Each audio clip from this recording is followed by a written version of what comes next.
Hello, everyone. Welcome to the first 21 Hats podcast of 2025. I'm your host, Lauren Feldman. This week, Lena McGuire, in her first appearance as a regular on the podcast, tells Paul Downs and Jackie Russo about her plans to turn her hobby, remodeling homes, into a real business. In just her third full-time year of building Spoka Kitchen and Bath, Lena says she's already experienced both a quick rise in revenue and then a surprising decline, a decline she attributes mostly to marketing issues. One of those issues, she says, is that she refreshed her website and has started producing more prospects, but fewer qualified prospects. That said, Lena is off to an impressive start, having targeted a well-defined niche, having created a clear process to connect homeowners and contractors, and having demonstrated both a real need for her services and an ability to learn from her mistakes. I don't look at failure as failing, she says, in a conversation we recorded in late December. Plus, Paul tries to explain why his revenue surged 50% in 2024. Now, there's a problem we'd all like to have. Even in good times, owning and running a business can be a lonely pursuit. Her hope is that these weekly conversations will let owners know they are not alone in facing challenges. In fact, that's the whole idea behind the 21 Hats community, engaging with other owners to get the kinds of insights only another owner can offer. If you're interested in learning more, step one is to sign up for a free trial of the Morning Report, which highlights the most important news of the day for business owners so you don't have to go looking for it. Step two is to get on our Slack channel, where you can ask questions, get vendor recommendations, and tap the wisdom of a very impressive crowd. Just search the 21 Hats Morning Report to subscribe. Joining me this week on the podcast are regulars Paul Downs, CEO of Paul Downs Cabinet Makers, which is based outside of Philadelphia and makes custom conference tables. Lena McGuire, CEO of Spoka Kitchen and Bath, which is based in Camillus, New York, and designs and manages home remodeling projects, especially for those looking to age in place. And Jackie Russo, CEO of Brand Russo, a marketing agency based in Lafayette, Louisiana. The episode is titled, I'm Looking at an Empty Pipeline. Welcome, Paul, Jackie, and especially the latest addition to our podcast team, Lena McGuire. Lena, thank you so much for joining us. It's great to have you here. Thanks, Lauren. I appreciate the opportunity. This is very exciting. Lena, you're building a new business called Spoka Kitchen and Bath. Maybe you could start by telling us a little about your background. What led you to start this business?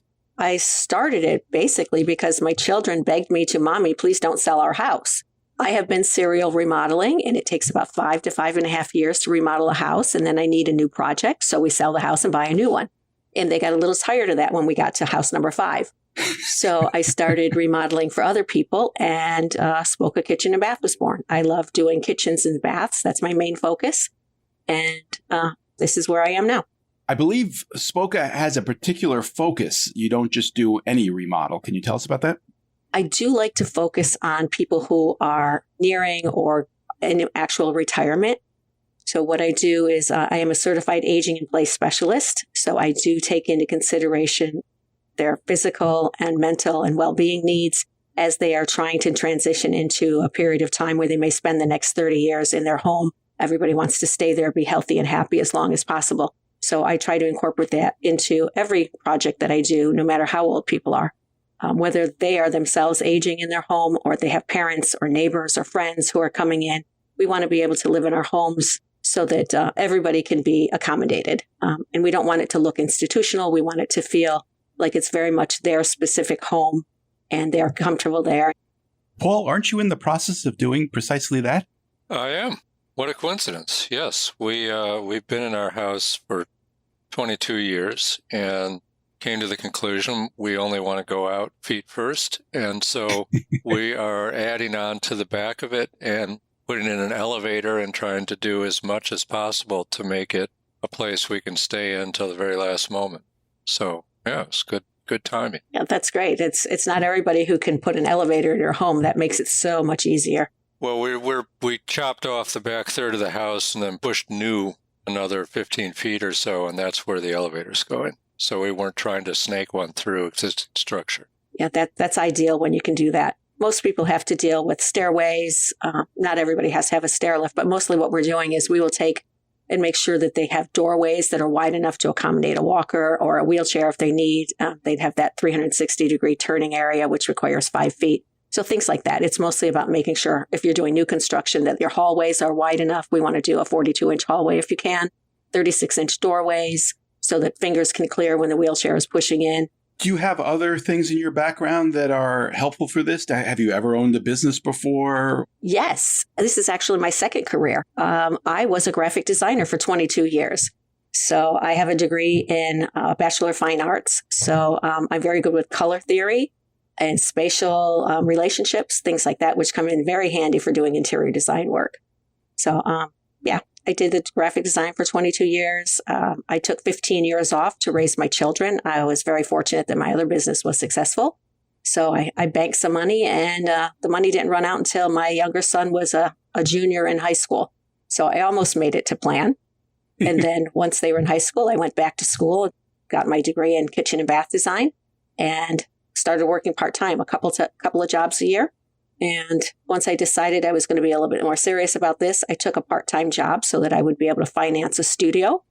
So I worked 20 hours a week working on a grant program at a local university medical center. And that allowed me to open up my 400 square foot studio space and put my shingle out there. So I did that for about 4 years. And I have been doing it full-time now. This will be my 3rd year full-time. How big did the graphic design business get? It was just me. But I was clearing, about $150,000 a year in take-home pay. So I was doing well, just little me. I was right on the cutting edge of when the Macs came out. I go way back to the Apple Lisa. Wow. So I've been with the Mac programs for a long time. And as a graphic designer, I was on the team that created for Letraset. They had a software program called Ready, Set, Go. That was a precursor to PageMaker and Quark and all those. And I designed their manual for that back in the days when they used to have manuals that still came out with software. Nobody does that anymore. So, yeah, I go way back. So you've been doing Spoka for about 3 years now. What's its current status? How far have you gotten?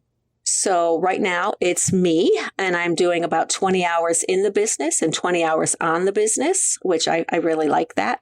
I have a 1099 employee who is an admin, and she does all of the administrative stuff, mostly the procuring, pricing, estimating, getting the invoices out, scheduling appointments, things like that. But all the creative work and the client-facing stuff, I do. Can you give us a sense of your business plan? How are you going to find people like Paul to help? The business plan. Well, I'm working with my SCORE mentor to create a business plan because I don't have one. So I am very new when it comes to actually running the business as a business rather than a hobby that pays well. So this is the big transition for me. So 21 Hats has been really great, learning how to actually be a business owner rather than a hobbyist. I'm working on the business plan. For marketing, I basically have been doing library seminars. They've been very successful for me. So I'm becoming an expert on my topic here in the local community. I am the #1 organic search engine when it comes for my hometown here. What is your hometown? I am in Camillus, New York, which is about 6 miles west of Syracuse. Lena, would you talk a little bit about your library series? Because I think it's brilliant, and I think people would appreciate seeing how you're using that tactic. Yeah, I love the library series. It's a long tail effort. It costs practically nothing. All the advertising is done through the libraries themselves. They send out to their marketing, their email list. So what I do is I create a series of programs. So my most successful ones, I have 2 series. I do a kitchen remodeling series and a bathroom remodeling series. Each is 3 parts. The first one is a remodeling 101 specific to the kitchen or the bath. And then we do a second one on budgeting. And then the third one is on tips and tricks for successful remodeling, which reinforces how it's necessary to hire a designer to save money and to get better results. So, just trying to educate the community on how to use their resources well. So I create the PowerPoints. My slides are 20. Each slide deck is only 20 slides. These seminars will last about 45 minutes, and then I have Q&A after that. And then I give them homework and send out reminders, and it's been very good. When the people come back to me, they'll call me. It's usually 6 months to 2 years later. I'll get the call saying, "Do you remember me? I was at your library seminar, and I still have my wants and needs list, and I'm ready to go." And they are ready to go when they call me. and they have very good knowledge about what to expect, how it works, how much it's going to cost. And they're just ideal clients when they come through. So I would recommend it to everybody. The publicly funded libraries have an obligation to give back to the community through community service. So the only thing you have to do is make sure it's generic. In our case, when I'm presenting, I'm allowed to have a slide in the beginning that introduces who I am, that showcases my business, but all the content is generic. And then at the end with the Q&A, it can get more specific. I can say things like, this is what I do in my business. It may be done differently in other businesses, but it gives them an idea of what's going on. But the content for that 45 minutes of education is actually generic. Do you have to go library by library to set that up, or is there some kind of library network? No, it's one at a time. And they are very slow to accept that this is something good for them. I have been doing one library for about 5 years, took the break for COVID, and we're getting back into it. I had another library come on, and now I have these 2 librarians that are willing to talk to other librarians to say, no, this isn't a sales pitch. This is actually community service where, we're enriching the community, giving them some knowledge. So it can be a slow haul, depending on your relationship with your local librarians. So where's your mind at as far as the development of your business? Is there anything that's keeping you up at night? The cash flow is always the thing. My pipeline, because I didn't market, I was very busy before COVID, and then COVID hit, and I wasn't able to do the library seminars. So basically, the pipeline went dry. And then I am now finished up with the projects I had. So if I had a kitchen project, they'd call me back and I do a bathroom or 2. If I had a bathroom project, they'd call me back later and do a kitchen. So now all that work is dried up. So I'm sitting here looking at an empty pipeline. So I've hired a marketing agency and we're working on the marketing. I have a strategic plan where I am approaching specific libraries with specific goals. And that seems to be working well. We're filling up our calendar for 2025 with some library seminars. The goal is to do 12. And I have 6 booked. So I think I'm getting in there pretty well. And then the marketing is doing a brand refresh and getting my website updated and doing some nurture email campaigns, as well as getting some landing page free resources, handouts and things like that. I also do marketing at the local home show. So we have a Central New York Home and Garden show every March. And I do take a booth there. And I usually get about 4 to 8 jobs from that. They're usually pretty small, but I'm seeing that the jobs are growing. I'm moving forward, just not as quickly as I would like. How do you price your services?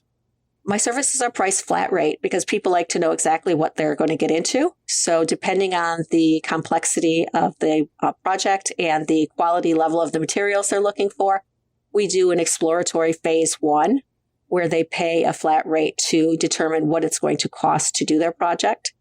We'll find out what their goals and objectives are. We'll talk about the quality levels that they want to achieve and how much they want to really invest, and we can see if they're in alignment. So it's really a reality check. So it's a standalone phase 1 that once they have that information, they can choose to move forward or just stop there and decide if they want to go forward with the project or if they want to save up or figure out how they're going to pay for it, or if they want to, downsize some of their ideas. And if they choose to go forward, then we go into the concepts, and there's a flat rate to do concepts and get them right through the selections, and that will get them all of their design and their product selections done. And then I work with the contractors to figure out how much the labor costs are, and we combine the labor costs with the design and product costs, and that gives them their full contract price. And then they, again, have the opportunity to bow out or move forward, depending on what that combined price is. And then we can get it on the schedule and get to installation and construction. The process is pretty well set. So I'm pretty pleased with how that's working. And you end up managing the whole project all the way through if that's what somebody wants. Yeah. I started adding project observation services about a year ago. People have been asking. Typically, there's a real shortage of contractors. So when you have a contractor and a homeowner and a designer in the middle, it makes it easier so that if the contractor is unhappy with the homeowner who is there and that, the homeowner is telling them to do this or that, or their dog's always in the way, or, there's always an issue. If the contractor says something to the homeowner, then the homeowner gets upset and doesn't want to pay. But if the homeowner sees something going on with the contractor and says like, oh, that backsplash tile is crooked, you need to fix it, the contractor might get upset. And then the customer would think, well, if I say something, he might get upset and he won't come back. And then my kitchen will never be done. So I act as kind of the middleman. It's like the contractor can tell me or the customer can tell me, and I kind of do the arbitration for them so that everybody's happy. And, the contractor is getting coffee served by the homeowner and the homeowner is getting a beautiful kitchen. It's just a nice win-win. What are your ambitions? How big do you hope the business will be? Well, I would love my business to be nationwide. When I think about what my why is, why I want to have this business, because obviously I could work for somebody and it would be a lot easier. But my goal is to be the boss I've never had. And I credit my sister with giving me that tagline there, because I grew up in a family where most of the family works in retail. And when you work in retail, your hours are never set straight. You don't work 9 to 5. You can work 6 a.m. to 1 p.m. one day, and then 8 p.m. to 11 the next night, and then maybe have 3 days off. So, you can't even schedule a dentist appointment. And then you're not getting paid well. You're not being treated as well as you should be. So I would like to be the boss I never had. I want to offer employees living wages. I want to have regular schedules. I want to have the benefits that they feel that they would benefit from the most. So if they're young and they don't really care if they're fully funding their retirement, they'd rather pay off their student loans. Let's give them that benefit instead. I would like to offer opportunities right here in my community to make it so that people can have dignity and work balance. So, and the more people I can help, the better it will be. So that means I need to grow bigger so I can help more people. Jackie, Paul, any questions? It's a pretty big journey from where you are now to rolling that all out nationally. How long do you think that would take? Oh, probably forever. But it's like the starfish thing. If I can get one back into the ocean, that'll be good. So I'm starting out small, and these are aspirational goals. I don't know that I'll be able to meet them, but I am going to strive to get towards them closer every day. Okay. And can you give us an idea of what your current revenues are? And I know that everybody's horrified to talk numbers, but that's my thing. I have no problem talking money. Money is a tool. So 2 years ago, my revenues were $350. And then because of the pipeline closing up, my revenues this year are $150. So I had a goal last year thinking I was going to be able to hit 400. And that obviously didn't happen this year. So I'm very disappointed, but it was a learning lesson. I see the value of having to always be marketing. So now I've jumped on that train, and let's see if that can get me going, because I do know that I can hit that 350 mark. And if I can hit 350, it shouldn't be too big of a jump to get to 500 within a couple of years. So it just needs to get back on track. Okay. Well, that's decent numbers for a 1 or 1.5 person operation. Well, the good thing is, even though the revenues are low, my profit margins are still there. So even though I'm not making as much in revenue, what I have been able to do is still maintain the profit margins that I have. So I am taking home 42% as profit. Okay. You're a service business. You don't have to buy materials, and presumably your rent isn't all that expensive. What are major expenses that we're not thinking of?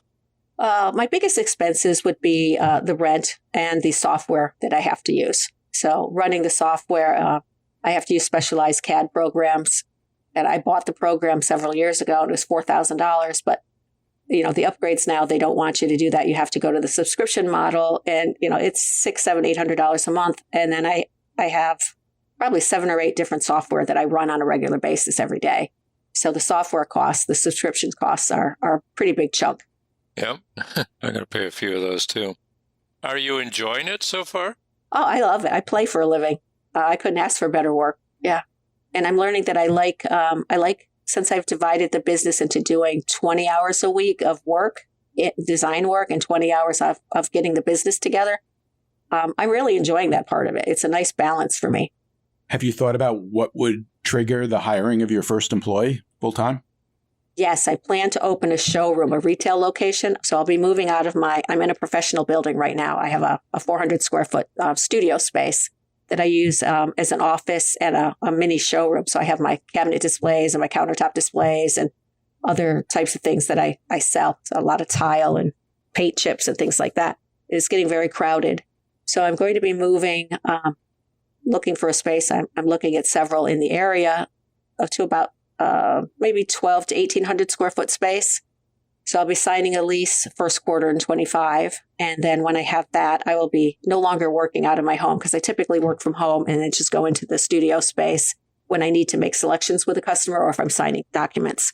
So when I have a showroom, I'm going to be in the showroom every day. And while I'm out with customers, I'm going to need somebody to be in the showroom because I don't want to just lock the door and have a come back later side. So I will hire somebody to help me with kitchen design work and keeping the showroom up and running. So that's going to be very soon. So that's pretty scary. Have you ever had employees before? I'm sorry, I can't remember in the graphic design whether you did or not. No, I have never had an employee. Okay. So that's the scary part. Yeah. Yeah. What could go wrong, Paul? What could go wrong? You want an answer? Well, you shared a number of answers over the years here. Yeah, I've heard the horror stories. And I've learning that hiring for values rather than skills is the way to go. So Yes. So looking at that, I can teach people how to do something. I can set up a training program. I actually have someone who is a training person. She can set up training programs. So she's on speed dial so that when this happens, once I have the studio space, the showroom space leased, I will be contacting her about how to set up the training programs for the first hire because they are going to need to come on board. And I'm going to have a plan of how to assimilate them into the business and teach them the process so they can hit the ground running within 3 to 6 months. Well, one of the challenges of having your first employee is just realizing that you've got to give them tasks to fill their whole day. So your job becomes much more about communicating than just doing things. But if you're already spending 20 hours a week on just working on the business, at least you've got some time to do it. I think a lot of people end up hiring an employee when they're drowning. And so not only do they think they've found the solution, but they've just found the beginning of the path to a solution, and it requires even more work than just doing the job. So if you can avoid that, I would say that's number one. And then the other thing is just making sure that you understand all the legal ramifications of what you can do and not do. And telling yourself that you will never miss a payroll, ever, ever, ever. That's important.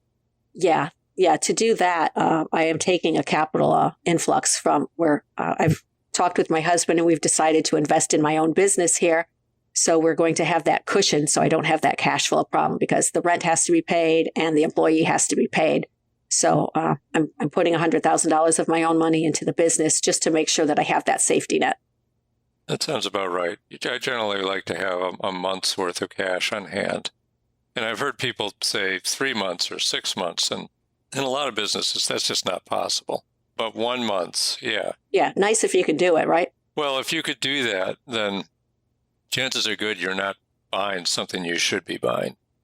Or you've just hit an insanely profitable business. But a lot of times people have cash because they don't think about the thing they should have bought with it, like insurance or, bookkeeping or whatever. And they're like, oh, I got all this money, but they're really on the razor's edge and they just don't understand how vulnerable they are. Now, I use the Profit First system. So I actually have 7 different bank accounts. So I can see what my profit is. I can see what my owner's equity is. I can see what my cost of goods is in my operating costs because each balance is named by what the account is. And that's not all my money. The profits is the business money. The owner's equity is my money. Well, it sounds like you're well prepared for what's about to happen. Congratulations. Well, thank you. I've been using that 20 hours a week all during COVID. Yeah. And for the last year, trying to get my act together. And it seems like there must be a vast market out there. I mean, we hear all the time about the aging population in this country. Do you know, are there other people who specialize in the area that you're focusing on? Yeah, there's local competition. Everybody has people on staff who either work with aging in place or universal design. So it's not unique to me. What's unique to me is that my process requires a partnership with my clients. So I meet with them in their home each week as we progress through the project. So it's a side-by-side collaboration where most of the other companies who are doing what I do, they are contractors who just want to get the job done. They're not really designers. So it's, bring me your plans and I'll build it. Or you go to a design firm and I'm going to present you with the 1 or 2 best solutions instead of working side by side to create the solutions. So that's pretty much my differentiator. I do take 8 weeks to complete a design and it is done in their home so that they can see, we can get right up from the dining room table. And when we're talking about putting a a cabinet in and we're talking about, should it be 15 inches or 18 inches? We can go into their existing kitchen with a tape measure and say, well, this is a 15-inch cabinet. This is an 18-inch cabinet. Can you fit the silverware in this drawer?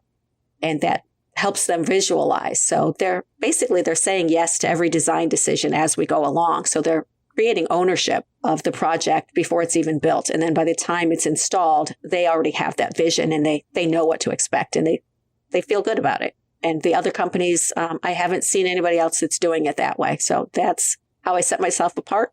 Well, that's reasonable. Speaking as one who's going through this, there are a million decisions, and it's often takes some thought to understand the difference between a 15-inch and an 18-inch drawer, or how deep they should be, or whether you want drawers at all. I mean, one of the things that I've found as I'm doing my age in place is trying to design everything so I never have to kneel down.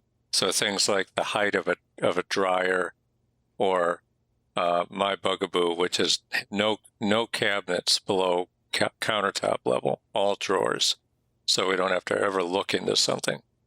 But there's bound to be more, and if you can provide that insight to people who know they got a problem but don't know the solution, then yeah, that's a business.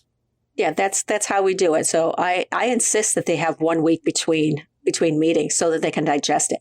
So once we get past the rough sketches and we get into the 3D, the software that shows them visually what it looks like, we work on one work zone at a time. So if the kitchen has 4 walls and you're going to do an L-shaped kitchen, you have 2 walls that we're working on. So we'll work on one wall 1 week and one wall the next week.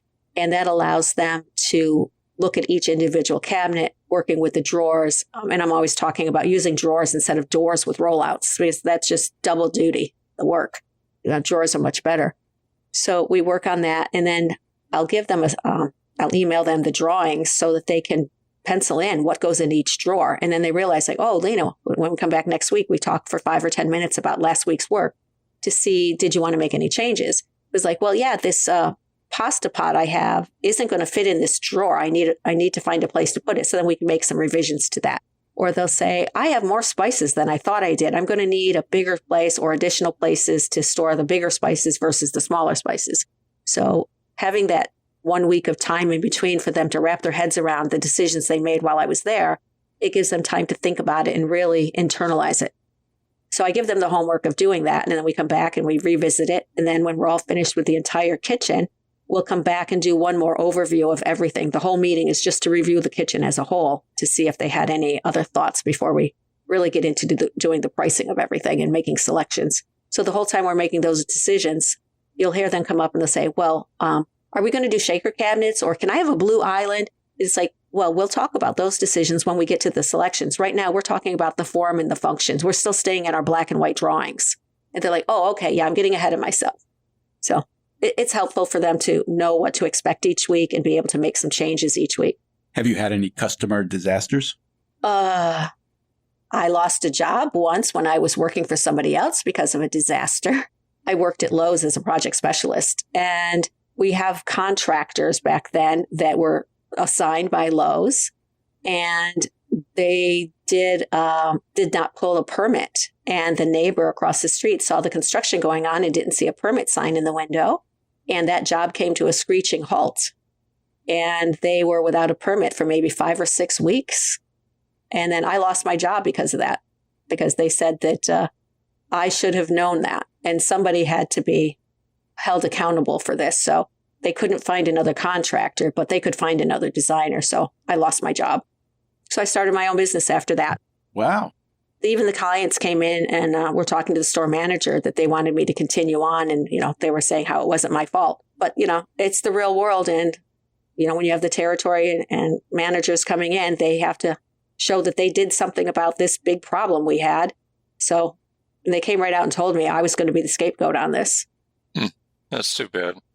So that brings up something, which is the constraint in your business not you or customers, but the availability of contractors? Hugely. It is an extremely big problem.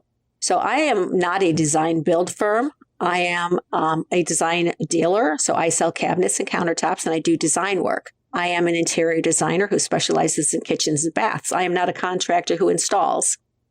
but my customers think I am because I have a lot of construction knowledge. My husband's in the construction business. I've been reading blueprints since we were dating 40 years ago. So I know construction inside out. Like I said, I've built and remodeled houses. I'm in house number 5 or 6 now. So they come to me and everybody wants that design build. And it's hard to find people who do that they can trust. So the design build are usually the contractors who are building new construction or very large remodels who are doing additions. If you just have somebody who has a small $50,000 kitchen project, those people don't want to take them on. So they come to me, they trust me, and it becomes an issue when they don't have a contractor or the contractor has problems and doesn't show up. They call me, which is why I instituted that project over observation segment, because they think that I'm the contractor, even though they sign a third-party contract with the contractor. I'm not involved with that. My name's not on it. They still think, oh, it's your contractor. It's like, no, here's a list of people that I recommend. I've used them before. You can interview them and hire them. It always comes back to your guy. So it's an issue. And there aren't a lot of contractors. They're currently in our market. There is anywhere from a 6 to 18 month wait to get somebody to do your work. So if you have an emergency situation where your tub is leaking, you want your bathroom remodeled, it's really a desperate situation. So basically you can get a plumber out there in a week or 2 to stop the leak, but to repair the bathroom, it could take you a year before somebody gets in. Why? What's going on? Is the overall economy in the Syracuse area just not that attractive, or what's going on? It feels like we're the new Detroit. We have a lot of blue collar workers here. It's you can still buy a home for $200,000 to $300,000 for a starter home. So, it's still affordable here, but it's an aging market. Everybody in the trades, COVID, we saw so many people. If they didn't die, they moved away, they retired. I used to have 6 contractors that I used on a regular basis. I'm down to 1. And he told me just last week he's retiring in April. So fortunately, I've been out there marketing and asking people for recommendations. So I have 4 new contractors that I've worked with that I'm bringing on board. But it's rough. How old are they? They are in their 50s also. So I just got a notice from my favorite plumber has merged with another company because I'm sure it's his exit plan. My electrician left a year ago. He sold the business to his number 1 guy from inside the business. So it's still the same business. But so my number 1 plumber, my number 1 electrician, the main owners have been moved on. So now they have different ownership. My contractors are gone and it's really hard to replace them. And I'm in the business. I know a lot of people. So, for a homeowner to try to find somebody that will come in, they call me. It's like, can you come out next week? Like, no, I can come out in 6 months. I can help them with their design work, but I can't get it installed right away. What will you do, Lena, when you try to expand beyond your region and you go into areas where you don't have contacts with tradespeople? Well, that's what I'm doing now. So I am a member of Brain Trust down in Nashville, Tennessee. My son lives down there. So I travel down there once a month for our meetings. What's Brain Trust? Brain Trust, I like to think of it as a women's accelerator. It's kind of like a mastermind group. They set you up in a vault with, there are 7 women in a vault, and you work on your business together. So it's very experiential. The vault I'm in, it's to get you from where you are to $1 million, and then you graduate to Key Club. So I'm in vault, and I go down there, and what I'm doing is I'm laying the groundwork for when I open my studio down there. So I'm meeting all these women and networking and communicating and connecting, and I'm learning about the different towns, the different physical areas, the demographics, who's available to do what type of work. And so, I'm just laying the groundwork there. So I'm hoping to open a studio down there, maybe the end of 2025, because I do travel down there and I will be spending about half my time down there once my husband retires in June. So the idea is to be able to live in both areas and have a studio in one and a showroom in the other. But networking and getting to know the area is really helpful. I don't know that I could go to an area where I don't have those connections. It would be very hard. It'd be like starting over again. But you do anticipate doing that eventually. Yes, I do. So the goal is to have something here in the Syracuse Camillus area and then have something in the Nashville area. Anything beyond that would be gravy. But because I'll be living in both states, I do want to have work in both states because I don't plan on retiring. I mean, there's no reason to. I love what I'm doing. It's fun. I get up every day and I just love what I do. So why would I stop? I'm just curious about, if the constraint is really the contractors, no matter where you go, and it probably is, what are you bringing to the local market? I presume one way to do it would be to find someone like you who's in, Des Moines, Iowa. Do you find someone who's got great at maintaining relationships and needs business help? I'm just thinking about the expansion path. What is the value of teaming up with you? Yeah, with a contractor, the value is in having it all tied up in a nice little package with a bow on it, hand delivered. So when I work with a contractor, if they bring me a customer, then what I do is I help them get all the design together. They make all the selections. We get all the materials together, and then the contractor can get the pricing together based on all the decisions have already been made. It's a complete package that he can price. And then when it's priced and the customer signs the contract, then I do all the procurement. So all the products are delivered on the day he wants. So we usually deliver 3 days before the pre-construction meeting so that everything can acclimate. So if you're bringing in cabinets and your hardwood floors and things like that, we want everything to be acclimated to the climate conditions of the new job site. So they don't have to deal with Mrs. Smith who doesn't know what faucet she wants and the plumber's going to be there tomorrow, but we have to wait a week because the faucet she wants isn't in stock.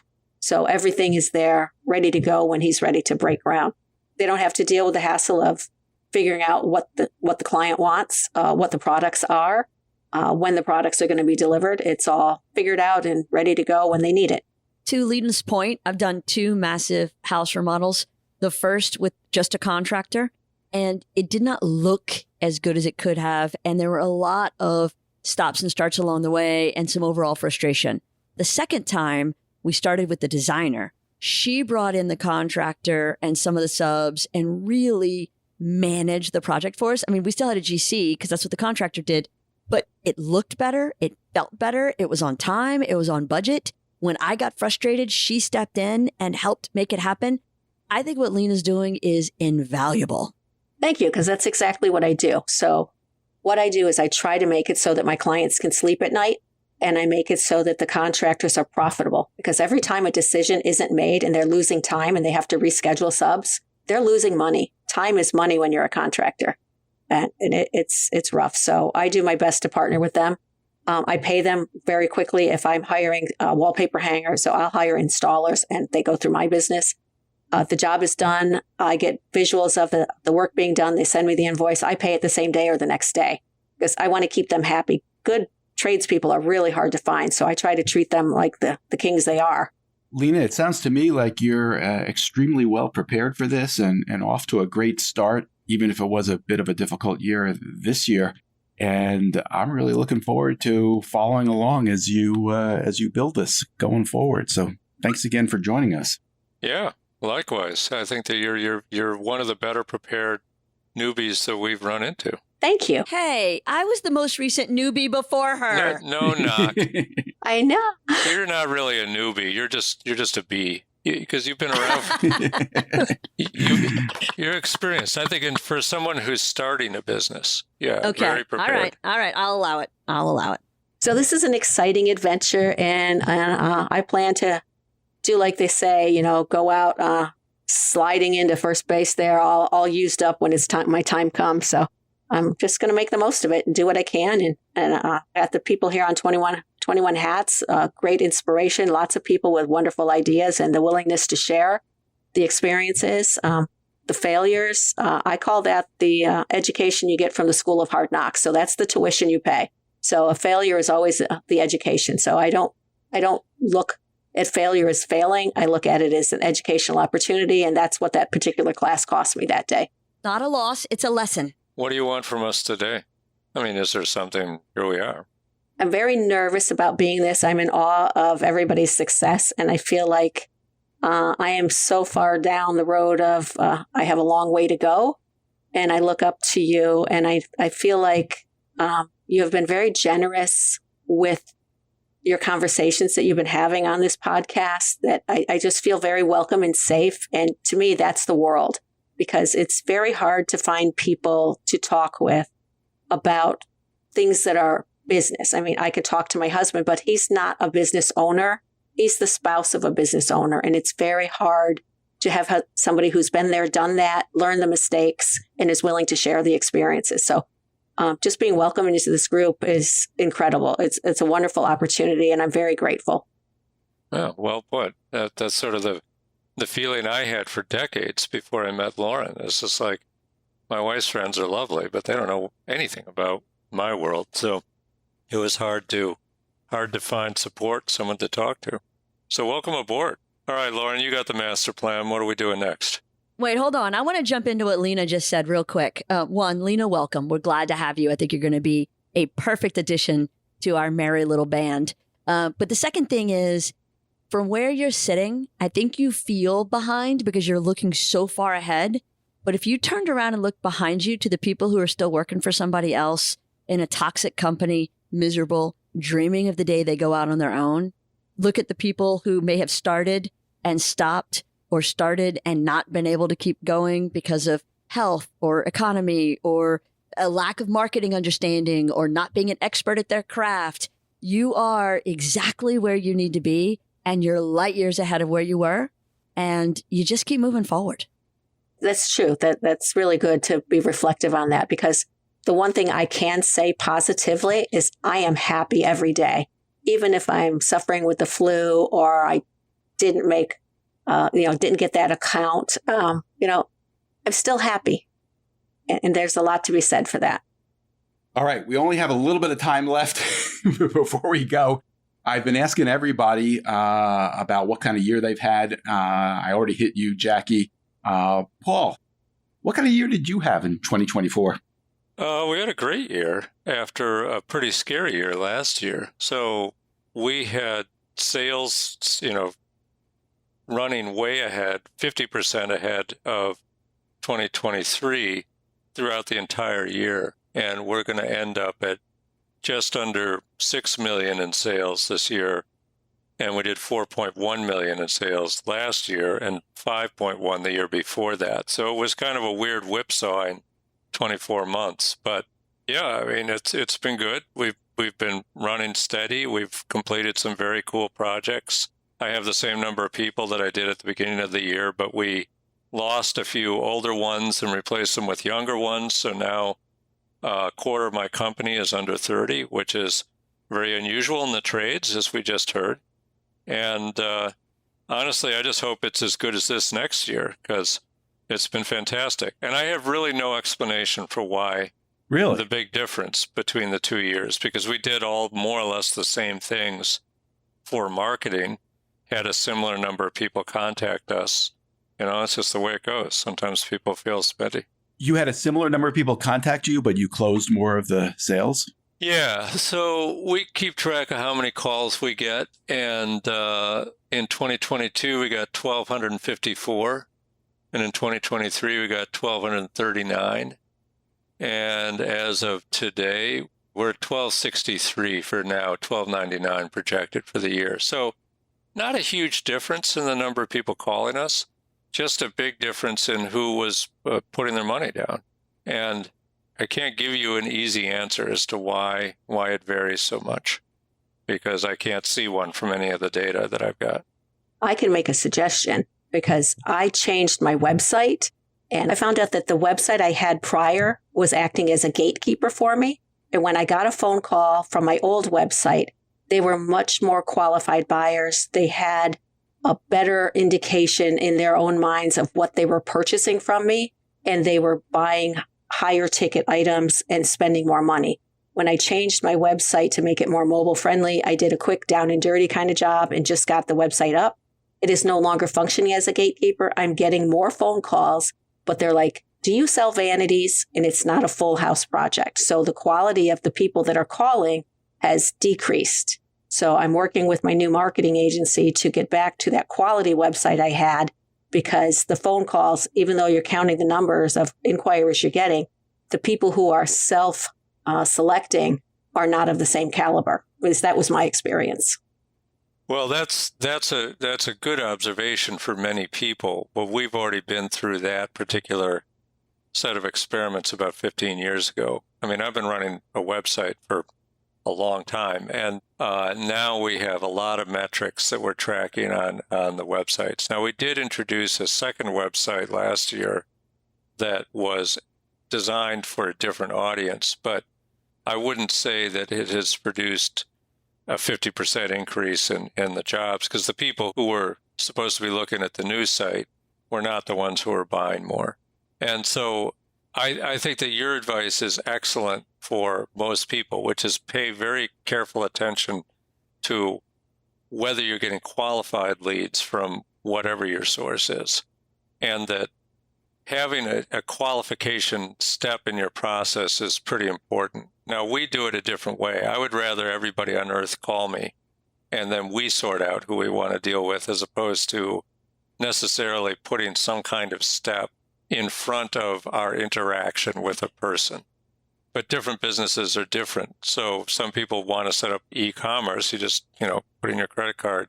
Your business is probably more similar to mine in that you need to talk to the person to figure out whether they're any good or not. And part of that is just dealing with the number of people who want a bathroom vanity.